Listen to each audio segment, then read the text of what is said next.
ये वीडियो बनाने की इंटेंशन बहुत ही साफ है। इसमें मैं ये शेयर करना चाह रहा हूँ कि कैसे CDS 2 2020 वाले अटेम्प्ट में मेरे 54 मार्क्स थे और CDS 1 2021 में कैसे ये बढ़ के 64 मार्क्स हो गए।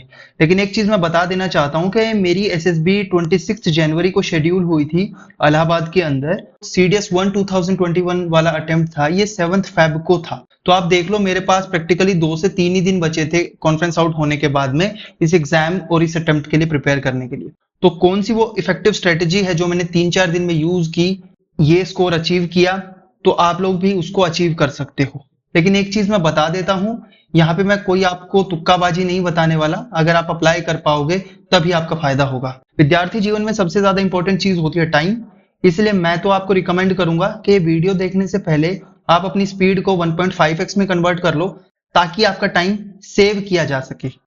The intention is very clear behind this video. देखो, मैं एक बहुत ही फेमस फ्रेज है कि बेगर्स कैंट बी चूजर्स। तो बहुत ही सिंपल है, मैं आपसे भीख नहीं मांगने वाला कि भाई इस चैनल को सब्सक्राइब कर दो या लाइक बटन दबा दो या शेयर कर दो। Intention is very clear. अगर आपकी लाइफ में कोई वैल्यू एडिशन मिल रहा है, स्प्रेड हो रही है कोई पॉजिटिविटी या पॉजिटिव लर्निंग आपको मिल रही है, तभी इस चैनल को सपोर्ट करना, लाइक करना, सब्सक्राइब, जो भी आपको करना है वो करना। उसके अलावा मुझे कुछ नहीं चाहिए। अगर आपको इसके अलावा अगर आपको कोई वैल्यू एडिशन नहीं हो रहा तो प्लीज इस चैनल के साथ साथ दूसरे चैनल को भी आप अनसब्सक्राइब कर दो, क्योंकि वो आपकी लाइफ में कोई वैल्यू नहीं दे रहा, आपका टाइम ही वेस्ट कर रहे हैं। Your time is more important than कोई भी यूट्यूब चैनल। इस वीडियो में मैं आपको बताने वाला हूं कि आने वाले 30 दिन के अंदर आपका क्या प्लान रहना चाहिए, क्या वो स्ट्रेटेजी है जो आप यूज कर सकते हो अपनी प्रिपरेशन को एनहेंस करने में, और कैसे अपने 20 से 25 मार्क्स बढ़ा सकते हो ट्रिक्स को यूज करके। सब्जेक्ट वाइज लास्ट के 1 मंथ में आपको क्या टाइम एलोकेट करना चाहिए हर सब्जेक्ट को, और टेस्ट सीरीज कौन सी यूज करनी है और कैसे उसको एनालाइज करना है वो बता दूंगा। इवेल्युएट कैसे करना है खुद को, क्योंकि आप इस वीडियो पे आए हैं तो लास्ट CDS के बेसिस पे मैंने एक नोट्स की सीरीज बनाई है जो मैं अपने टेलीग्राम चैनल के ऊपर अपलोड करता रहता हूं। लिंक डिस्क्रिप्शन बॉक्स में गिवन है, उसको जाके वहां से डाउनलोड कर सकते हो, आप प्रिंट करा के आराम से पढ़ सकते हो। आपकी बहुत सारी चीजें सॉल्व हो जाएंगी। बहुत सारे डिफरेंट रिसोर्सेज को मैंने पढ़ के उन नोट्स को कंपाइल किया है। आपको फालतू टेंशन लेने की जरूरत नहीं। ये वीडियो जो बन रही है वो प्रधानमंत्री ज्ञान बांटो योजना के तहत बन रही है, क्योंकि मोदी जी ने बोला कि सब लोग, हर दूसरा आदमी जो कि पॉइंटों पे भी पास हो रहा है, 21 नंबर GS के अंदर लेके आ रहा है, वो ज्ञान बांट रहा है, तो भाई तुम क्यों नहीं बांट रहे?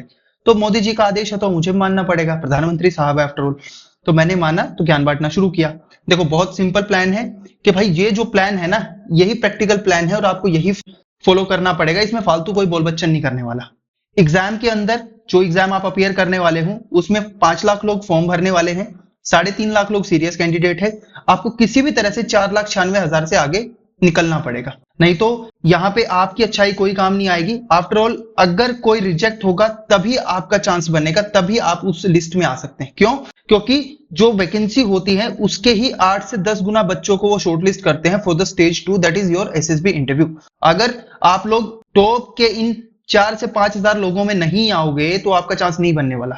कुछ भी करो, आपको इन 4,96,000 लोगों से अच्छा करना है, बस इतना ध्यान रख लो। चाहे आप कचरा ही क्यों ना कर गया हो, लेकिन जो कचरा भी करोगे वो भी इनसे अच्छा होना चाहिए। बस सिंपल याद रखना इस चीज को। आजकल के डिफेंस के टीचर है ना, चिल्लाना शुरू कर देते हैं कि भाई स्मार्ट वर्क करो, स्मार्ट वर्क करो। अरे कम से कम मूर्खो ये तो बता दो कि स्मार्ट वर्क भी हार्ड वर्क बिना नहीं हो सकता। खुद तो यार ये पॉइंट पे पास हुए, तुम लोगों का घंटा पास कराएंगे? खुद पास होने में और किसी को पढ़ा के पास कराने में बहुत ही ज्यादा डिफरेंस होता है। जिनको कुछ आता है वो ज्यादा बोल बच्चन कर रहे हैं, इधर उधर की पॉइंटलेस बातें कर रहे हैं जो कि एग्जाम के लिए इंपॉर्टेंट नहीं है, वो शेयर कर रहे हैं। भाई पहले सिलेबस कंप्लीट करोगे तभी तो रिवीजन करोगे ना। सिलेबस कंप्लीट नहीं करोगे और खाली रिवीजन रिवीजन करते रहोगे, कोई सेंस ही नहीं बनेगी। भाई कम से कम पहले है ना अपना स्टैटिक सिलेबस कंप्लीट करो। और उसके बाद में इनका इंटेंशन बहुत क्लियर है, स्मार्ट वर्क के नाम के ऊपर या आखिरी में आपसे ये पिच कर देंगे कि भाई मेरा स्मार्ट कोर्स खरीद लो गाइज, ठीक है, ये बहुत महान कोर्स है और इसको आप खरीद के बहुत ही अमीर बन जाओगे या बहुत ही आपका सिलेक्शन हो जाएगा। कुछ नहीं होने वाला, बकवास चीज है, इनके चक्कर में मत पड़ो। सिलेबस कंप्लीट करो अपना पहले और रिवीजन उसके बाद में करो, ठीक है। कोर्स बेचो अभियान इनका बहुत ही क्लियर चलता है, क्योंकि इनको एट द एंड कोर्स ही बेचना होता है। उसमें ये आपको बताएंगे कि 30 दिन के अंदर मेरा ये चाकू छुरी भाला बैच खरीद लो और इसके बाद में आप लोग बहुत महान बन जाओगे। अब लास्ट के 30 दिन में देखो, 12 दिन जो है वो आपको 12 सब्जेक्ट्स कवर करने हैं। कौन से हैं मैं बताता हूँ। 12 दिन में आपको अपनी हर दिन एक सब्जेक्ट कवर करना है, जितना ज्यादा कर सकते हो। अगर आपने 80% भी कर लिया तो भी आपकी जीत हो जाएगी। उसके अलावा जो 18 दिन बचे हुए हैं उसको आपको रिवाइज करना है। इस रिवीजन में आपको पेपर से सीखना है कि भाई पेपर को कैसे सोल्व करना है, वो पेपर ही आपको सिखाएगा। वो जो आपने अभी तक सीखा वो आपका इतना ही मान लो कि आपने बस 20% की ही सीख ली है। आफ्टर ऑल आपको एग्जाम के अंदर अपनी नॉलेज अप्लाई करनी है, और वो एप्लीकेशन जो है वो पेपर ही सिखा सकता है और कोई चीज नहीं सिखा सकती। सिली मिस्टेक्स जो पेपर में होती हैं, जैसे कि आपको ऑप्शन ए मार्क करना होता है, आप जाके ऑप्शन बी मार्क करके आते हो। जैसे कि गलती से आपने नोट नहीं पढ़ा, अगर गलती से ऑल जैसी स्टेटमेंट कोई आ गई या कोई और वर्ड मिस हो जाता है, तो वो सिली मिस्टेक्स भी यहीं से ओवरकम होंगी। सब्जेक्ट का कवरेज कैसे करना है 12 दिन के अंदर? सबसे पहले बायोलॉजी को कंप्लीट करो एक दिन के अंदर, फिर फिजिक्स को कंप्लीट करो, फिर केमिस्ट्री को, इकोनॉमिक्स को, पॉलिटी को, modern history, Indian geography, physical geography, environment, science and tech जो कि कंटेम्प्रेरी होता है, पिछले बार बहुत सारे क्वेश्चन आए थे यहां से। उसके बाद में आपको एंशिएंट हिस्ट्री और लास्ट में मेडिवल हिस्ट्री, और इनमें इनके इंक्लूडेड कल्चरल पार्ट की भी मैं बात कर रहा हूं। अगर आपको मैं ये बता दूं ना, आज से अगर 6 महीने के बाद भी आपका पेपर ले लिया जाए ना, तो भी आपको ये सेंस ऑफ परफेक्शन अचीव नहीं होगी। अगर आप ये सोच रहे हो कि भाई पहले मैं सिलेबस कंप्लीट करूंगा और उसके बाद में मैं पेपर को सोल्व करना शुरू करूंगा, नहीं होने वाला भाई। अगर आपने ठीक ठाक मेहनत कर ली है, 2-2.5 महीने अपनी इस प्रिपरेशन को दे दिए हैं, तो this is the time you should think about the test series. अब आपको टेस्ट सोल्व करने चाहिए। Perfection can not be achieved, क्योंकि ये एक तरह की मिथ होती है भाई।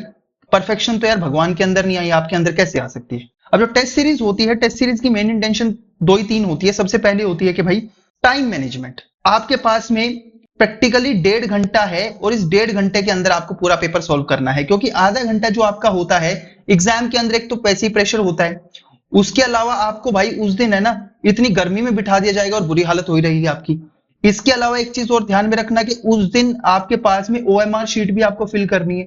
तो रियल एग्जाम की तरह है ना, कोशिश करो अगर यहाँ पे 1.5 घंटे में इस एग्जाम को सोल्व कर रहे हो, तो रियल एग्जाम में भी आप उसको 2 घंटे में सोल्व कर पाओगे। आधा घंटा आपका प्रेशर खा जाएगा उस दिन। तो ऐसा भी होगा कि अगर एक लाइन आप पढ़ रहे हो ना, तो उसको पढ़ने में ही आपके 2 से 3 मिनट लग जाएंगे। जो भी आपने बुक के अंदर पढ़ा वो लाइन फॉर्मेट में पढ़ा है, इंफॉर्मेशन और फैक्ट के फॉर्मेट में पढ़ा है, उसको अप्लाई करना अभी तक नहीं सीखा, तो आपको ये नॉलेज अप्लाई भी करनी है। अब एक इंपॉर्टेंट क्वेश्चन तो यही आता है कि भाई कौन सी टेस्ट सीरीज सोल्व करूं? यूपीएससी का लेवल कोई भी कोचिंग मैच नहीं कर सकती। रीजन बहुत क्लियर है, कोचिंग अकेडमीज के पास में है ना बहुत ही इररेलेवेंट क्वेश्चंस वो बनाते हैं। यूपीएससी जो क्वेश्चन बनाते हैं वो इस तरह से बनाती है कि लोगों को उनको सेलेक्ट करना है। वो ऐसे क्वेश्चन बनाती है कि एक पुअर बैकग्राउंड वाला बच्चा भी उन क्वेश्चन को सोल्व कर सके, एक मिडिल क्लास बैकग्राउंड वाला भी कर सके, और अमीर आदमी भी कर ले। यानी कि जो आदमी मेहनती है वो क्वेश्चन इनको सोल्व कर लो, वो इन क्वेश्चंस को सोल्व कर ले। उनका फर्क नहीं पड़ता कि आप किस बैकग्राउंड से आते हैं। इसीलिए, और जो एकेडमी वाले होते हैं भाई वो नौसिखिया आदमियों को सिलेक्ट करके रखते हैं। यहाँ पे एक आदमी जिसका 20+ ईयर्स का टीचिंग का एक्सपीरियंस है वो यहाँ पे काम कर रहा है। और यहाँ पे कौन काम कर रहा है?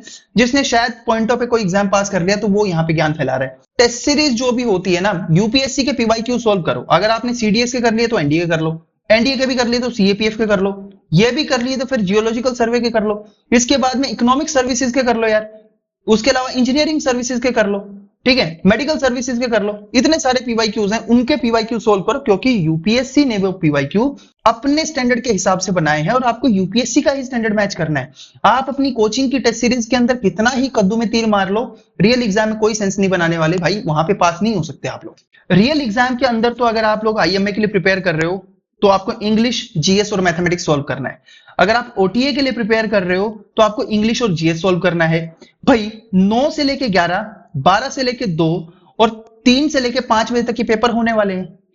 अब अगर आप ऐसा कर रहे हो कि किसी दिन बस 9 से 11 आपने इंग्लिश सोल्व कर लिया, या आधा इंग्लिश सोल्व किया, आधा अगले दिन करूंगा, और उसके बाद में जीएस सोल्व किया तो भाई किसी और टाइम पे किया, और मैथ सोल्व किया तो किसी और टाइम पे किया। रियल बता रहा हूं यार, एग्जाम है ना, रियल एग्जाम में नहीं हो पाएगा। क्योंकि लोगों को लगता है कि 2 घंटे का पेपर है। अरे 2 घंटे का पेपर नहीं है, क्योंकि आप लोग 8 बजे अपने घर से चलोगे, 9 बजे सेंटर पे पहुंचोगे, 11 बजे पेपर दोगे, 11:20 पे आप बाहर आओगे, उसके बाद में 11:40 पे आपको अंदर जाना पड़ेगा। तो प्रैक्टिकली देखा जाए तो 10 से 12 घंटे का तो एग्जाम है। और उसके अलावा जिस दिन भाई रियल एग्जाम होता है ना, नर्व्स इतनी हाई होती हैं, फीलिंग के अंदर इतनी एंजाइटी होती है, तो उस टाइम पे आप लोग वैसे नहीं सो पाओगे, तो स्लीप डिप्राइव्ड भी होगे आप लोग में से बहुत लोग। तो ये चीज ध्यान में रखोगे, इसलिए आपको अपने आप को मेंटली प्रिपेयर करके रखना है। तो उसके लिए क्या करोगे? उसके लिए भाई कंप्लीट टेस्ट सोल्व करो, जितने भी आने वाले संडेज हैं। जब तक आप कंप्लीट टेस्ट सीरीज सोल्व करने की आदत नहीं डाल रहे ना, रियल एग्जाम में नहीं कर पाओगे भाई। लिख के दे रहा हूं, हालत खराब हो जाएगी, नहीं हो पाएगा आप लोगों से। तो इसीलिए इंग्लिश जो होता है उसका पूरा पेपर 9 से 11 ही सोल्व करो। जो जीएस होता है उसका 12 से 2 ही सोल्व करो, और मैथमेटिक्स जो होता है उसका 3 से 5 ही सोल्व करना है, आपको करना ही करना है ये। और मैं क्योंकि यहाँ पे अभी आपको जीएस की स्ट्रेटेजी बताने वाला हूं, मैथमेटिक्स के लिए अगला वीडियो लेके आएंगे हम लोग। जीएस क्योंकि ये आपको ज्यादा परेशान कर रहा है आजकल। अगर ऐसा नहीं कर रहे हो तो भाई ये ऐसी शक्ल बना के पड़े रहोगे वहां पे किसी कोने में, और कोई आके आपकी हालत नहीं पूछेगा। अब एनालिसिस देखो, आपने पूरा का पूरा टेस्ट सोल्व कर लिया संडे को, प्रायर संडेज जो भी आपका एग्जाम है उससे पहले। अब आपको ये जो टेस्ट सोल्व करना है ना भाई, ओएमआर के ऊपर करना है। अगर ओएमआर बुकलेट नहीं है तो दिल्ली से जाकर खरीद सकते हो, नहीं खरीद पा रहे हो तो भाई मैं अपलोड कर दूंगा अपने टेलीग्राम चैनल के ऊपर, वहां से जाके डाउनलोड करो, प्रिंट करो, और रियल एग्जाम की तरह भाई ओएमआर भरो। नहीं तो आप पता क्या करोगे, पहले 10 मिनट में जब आप एंग्जाइटी के ऊपर बिल्कुल मार्क कर रहे होगे ना, खुद को फ्लो कर रहे होगे, तो उस टाइम पे आप लोग रोल नंबर ही गलत भर बैठोगे, और बाद में फिर आपके चाहे ये चीज शीट चेक हो या ना हो, वो बहुत सेकेंडरी चीज है। आप है ना इस प्रेशर के अंदर अपना पेपर भी अच्छे से परफॉर्म नहीं कर पाओगे पेपर में। आंसर जो है ना वो ओएमआर के अंदर मार्क करने हैं, ओएमआर के अंदर फिर उसको ओएमआर से ही चेक करना है। देखो भाई इसमें से ध्यान से देखो, पूरा क्वेश्चन पेपर आपके सामने था ना, तो उसमें आपको पता चलेगा कि भाई कौन सा क्वेश्चन आपको आता था, कौन सा क्वेश्चन नहीं आता था, कौन सा क्या कुछ था। फिर उस पेपर को आप एनालाइज करो, एनालाइज करके अपने वीक एरियाज को है ना पेपर के ऊपर ही मार्क करो। क्वेश्चन अगर गलत होता है, मैंने भी यहीं से सीखा, और लिटरली बता रहा हूं, मेरे एग्जाम जो हुए ना, मेरे को भी किसी बहुत ही अच्छे टीचर ने सिखाया था, डॉक्टर शिविन नाम है उनका, उन्होंने सिखाया था मुझे, और मैंने अपनी लाइफ में इस चीज को अप्लाई करके देखा और बहुत ही फ्रूटफुल रिजल्ट आया। देखो अगर कोई क्वेश्चन गलत होता है तो ऐसे केस में क्या हो सकता है, type 1, type 2, type 3, type 4। Type 1 क्या होगा, आपने वो कंटेंट पढ़ा है लेकिन आपको याद नहीं आया कि इसका आंसर क्या होना चाहिए, तो इसका मतलब क्या है कि आपकी परमानेंट मेमोरी में वो डाटा स्टोर नहीं है, आपको रिवाइज करने की जरूरत है। टाइप 2 में मान लो आपने वो फैक्ट रीड ही नहीं किया, तो इसका मतलब क्या है कि आपका सोर्स सफिशिएंट नहीं है, आपको दूसरा सोर्स भी कंसल्ट करना पड़ेगा। टाइप 3 में रीड भी किया है आपने, रिकॉल भी कर लिया, लेकिन अप्लाई करते हुए दिक्कत कर दी। अप्लाई कैसे, कि आपने वो स्टेटमेंट ढंग से नहीं पढ़ी, समस्या कर दी उस चीज के अंदर। तो उसके लिए आपको प्रैक्टिस करने हैं एमसीक्यूज ज्यादा से ज्यादा। टाइप 4 के अंदर सिली मिस्टेक्स आपने कमिट कर दी कि ऑप्शन बी मार्क करना है, उसकी जगह ऑप्शन डी मार्क कर दिया। सीरीज में आप क्वेश्चन पेपर भरने गए तो 34 का क्वेश्चन जो है 33 में आपने मार्क किया, 33 का 32 में, और ऐसे करके पूरी सीरीज ही गलत कर दी। तो ये भी समझो, तो ऐसे केस में भी आपको ध्यान में रखना है, जब तक ये चीज आपके हाथ में नहीं है, लेकिन पहला, तीसरा और चौथा जो टाइप है ना, इसको आपको इंप्रूव करना है। टेस्ट सीरीज तब तक देते रहनी है जब तक कि आपकी सिली मिस्टेक्स है ना नियरली जीरो हो जाए, नियरली जीरो हो जाए, यानी कि आप कॉन्शियसली पेपर को पढ़ना शुरू करें। सिली मिस्टेक मत करो यार, क्योंकि एट द एंड ना पेपर में आपको फेल कराते हैं इजी क्वेश्चन, और यहां पे आप लोग गलती करोगे ना, ओवर कॉन्फिडेंट होके या अंडर कॉन्फिडेंट होके इन्हीं इजी क्वेश्चन को गलत करोगे, क्योंकि जो हार्ड क्वेश्चन है वो तो कोई आदमी अपीयर ही नहीं करने वाला है, और जो मीडियम क्वेश्चन है उस पर तुक्का मारा तो भाई वो सबको रिस्क लेना है, वो आप भी लोगे। तो बहुत ही बेसिक चीज है कि इजी क्वेश्चन गलत मत करो, क्योंकि ये आपको फायदा तो देके नहीं जाएंगे, ऊपर से आपका एक 0.27 मार्क्स तो नेगेटिव में काट लेंगे ये, और अगर मैथमेटिक्स का केस है तो 0.33 मार्क्स कट जाएगा। तो इस चीज को समझो कि ये जब एनालिसिस करना है, फिर उसके बेसिस पे आप लोगों को जो जो टॉपिक आपने गलत किए हैं, जो आपने रीड किए लेकिन आप रिकॉल नहीं कर पा रहे थे, तो ऐसे सारे टॉपिक्स को रिवाइज करो। मैं सच बता रहा हूं, 4 दिन के अंदर यार मेरे 20-22 नंबर इंप्रूव हो गए थे। आप लोग भी करोगे, आपके पास तो पूरे 30 दिन है, कितने इंप्रूव कर सकते हो आप लोग मेरे को कमेंट सेक्शन में आके बता देना कि कितना ये वीडियो हेल्पफुल रहा, कितना आपने इस वीडियो से सीखा। अंत में तो मैं यही बोलूंगा कि जिंदगी में इंसान को तभी कुछ मिलता है भाई जब इरादा एक हो और नेक हो, तभी सफलता मिलेगी, और नहीं तो हाथ में आएगा तंबूरा। मिलते हैं नेक्स्ट वीडियो के अंदर, तब तक के लिए जय हिंद।